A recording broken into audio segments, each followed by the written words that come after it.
Hi everyone! In this video we'll show you how to bend and shape the blue agave to make it look more realistic in your projects. This laser plant comes in two different colors to mimic real-life tones. Start by picking one of the larger groups and pulling it off the sheet.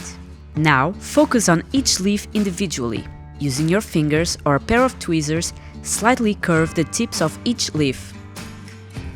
Next, pull all the leaves upward. This will naturally create a base for the plant. And you should end up with something like this. Repeat the same process with the different group sizes. For a more natural look, we recommend stacking them.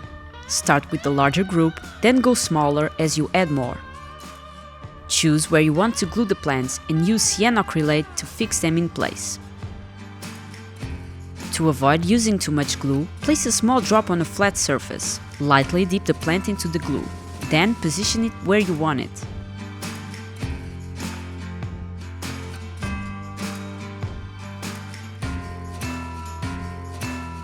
You can also use the single leaves. Glue them between the leaf groups to make the plant look fuller and more natural. Add as many until you're happy. Find the full range of laser plants on our website and more tutorials right here on our YouTube channel.